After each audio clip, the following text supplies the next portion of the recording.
एक गांव में 3 लड़के रहते थे। राम, श्याम और राजू। तीनों के पिता काफी अमीर थे। तीनों का बचपन बहुत अच्छे तरह से गुजरा था। उनके माता पिता कभी भी उनकी कोई भी मांग को अनदेखा नहीं करते थे। राम के पिता सरपंच थे, श्याम के पिता एक कारोबारी थे और राजू के पिता एक किसान जमींदार थे।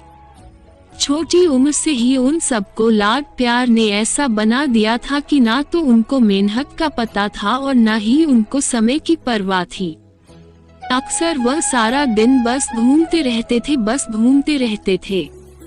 नशे और अन्य भोगविलास में डूबे रहते थे, जिससे उनके गांव वाले भी दुखी थे। सरपंच और बड़े लोगों के बच्चे होने के कारण उनकी कोई शिकायत कर पाने की हिम्मत नहीं कर पाता था, जिससे उनका मनोबल और बढ़ गया था। एक दिन उनके गांव में बहुत तेज बारिश हुई, जिससे सब लोगों को नुकसान हुआ, जिसमें इन तीनों के पिता भी थे। लेकिन इतना कुछ होने के बाद भी उनके बेटों का वही हाल था। वो बस घूमते रहते, नशा करते, भोग विलास करते रहते थे। माँ बाप काफी चिंतित रहा करते थे। ये तीनों भले ही कितने गंदे थे, लेकिन इन तीनों के अंदर एक खास बात थी जिसकी पहचान किसी को नहीं थी और उनको खुद को भी पता नहीं था। राम एक बहुत अच्छा नेता प्रतिपक्ष था, क्योंकि अपने पिता के पास रहते हुए उसको इसका काफी ज्ञान हो गया था, क्योंकि उसके पिता सरपंच थे। श्याम भी इस तरह से बिजनेस की समझ रखता था, क्योंकि उसके पिता एक कारोबारी थे और राजू खेती का काम जानता था, क्योंकि उसके पिता जमींदार थे। पर अपनी गलत कामों की वजह से उन सब ने अपने इन टैलेंट पर ध्यान ही नहीं दिया, जो कि उनकी सबसे बड़ी कमजोरी थी। इस तरह से इनकी बदमाशियों को देखकर इनके पिता उन्हें सीख देने को सोची। तीनों पिताओं ने आपस में बात करी और उसका एक हल निकाला। तीनों पिताओं ने अपना अपना काम अपने अपने बेटों को सौंप दिए, जिससे उनको समय की कदर का पता लग सके। तीनों के पिता ने एक वसीयत बनाई, जिसमें ये लिखा था कि 1 वर्ष के अंदर इन तीनों को 10 लाख रुपए कमा कर देने होंगे, जो बिना किसी गलत काम करके कमाए गए हो, और तीनों को अलग अलग स्थान पर रहना था। इन तीनों को 5-5 लाख रुपए भी दिए गए, ताकि उनको अपना काम स्टार्ट करने में दिक्कत ना हो। पहले तो सब खुश हो गए कि हम आजाद हो गए, हमको पैसे मिल गए, और ऐसा सोच करके इन्होंने फिर से काफी समय मौज मस्ती करने में लगा दिया। इस तरह से 6 महीने बीत गए और इनका काफी सारा नुकसान भी हुआ। फिर एक दिन अचानक उनको एहसास हुआ कि अगर हम शर्त हार गए तो हम अपनी अपनी जायदाद खो बैठेंगे। धीरे धीरे उनकी चिंता बढ़ने लगी। एक दिन वो इसी उधेड़ धुन में एक पार्क में बैठे थे और कुछ डिस्कस कर रहे थे कि उनको एक छोटी सी लड़की मिली। वो फूल बेच रही थी और साथ में पढ़ भी रही थी। तीनों लोग उस लड़की के पास में गए। तभी राम ने लड़की से बोला, बेटी आपकी उम्र क्या है? तो लड़की ने जवाब दिया कि मैं 12 साल की हूँ।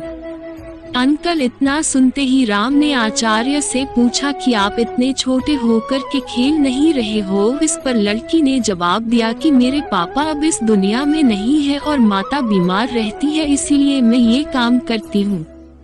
ये सुनकर राम ने अपना पर्स निकाला। उसके पास जो भी पैसे बचे थे वो उस लड़की को देने लगा। उसके बाद लड़की ने बोला, अंकल आप भी फूल ले लो, मुझे बहुत खुशी होगी, क्योंकि मैं अगर आपसे फ्री में पैसे ले लूंगी तो फिर मेरा पढ़ाई में मन नहीं लगेगा, मैं काम चोर बन जाऊंगी, क्योंकि यही समय है जिस समय मैं अपना भविष्य लिख सकती हूँ। राम ने उस लड़की से सारे फूल ले लिए और तीनों घर लौट आए। उस फूल वाली लड़की का उन तीनों लड़कों पर बहुत गहरा प्रभाव पड़ा। रात भर उन तीनों ने उस बच्ची के बारे में सोचते रहे और उन्हें एहसास हुआ कि वो तीनों कितने गलत थे।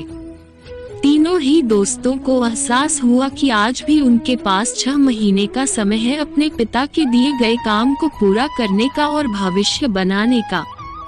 इसी दौरान सबने सोचा कि अगर बचे हुए समय का सही उपयोग करें तो अभी भी बहुत कुछ किया जा सकता है। इस तरह बाकी दोस्तों ने भी सोचा और दूसरे समय में आकर काम तलाशने लगे। पर उनकी शर्त में एक शर्त ये भी थी कि उनको जो भी काम करना है वो अपनी पहचान बताए बिना करेंगे, जिससे ये साफ था कि उनको काम नहीं मिला। और जब काम नहीं मिला तो उन्होंने सोच लिया तो अब वो अगर कुछ भी करेंगे तो अपने गाँव में जाकर ही काम करेंगे। करेंगे। भले ही उनके पिता कुछ भी सोचे, लेकिन फिर भी अपने गांव में जाएंगे और अपने गांव में कुछ नए काम करेंगे। भले ही उनको अपने पिता की वसीयत ना मिले, तीनों लड़के अपने गांव में फिर से आए और अपने अपने पिताओं से जाकर के मिले और उन्होंने अपने अनुभव के बारे में बताया और बोला कि वो आगे से ऐसी गलती नहीं करेंगे और वो उन्हें माफ कर दे। लेकिन पिता तो शर्त पे ही अड़े थे। लड़कों को कोई दया नहीं मिली। तीनों को फिर से देख हुआ कि तीनों को अपनी गलती की एहसास होने के बाद भी उनके पिता उनका सपोर्ट नहीं कर रहे हैं और फिर से वो रात भर सोचते रहे कि अब क्या किया जाए। तीनों ने मिलकर एक स्कीम निकाली। राम अपने मित्रों के साथ में मिलकर लोगों की प्रॉब्लम को सुलझाने लगा, जिससे उसको गांव की समस्याओं का ज्ञान हुआ। इसी तरह श्याम भी गांव के विकास के लिए नए नए तरीके सीख गया और राजू को किसानों और बीजों का ज्ञान हो जाने से उसको काफी फायदा हुआ। तीनों ने मिलकर अपने बाकी पैसों को सही ढंग से सही जगह लगाकर गांव को एक नया रूप दे दिया। उनकी कड़ी मेहनत से गांव के लोग क्या, दूसरे शहरों के लोग भी उनकी तारीफ करने लगे। उनका गांव तरक्की करने लगा। नई तकनीकों के कारण हर वर्ग के लोगों से उनका जुड़ाव होने लगा और एक समय आने के बाद उनके पिताओं ने भी उनको माफ कर दिया।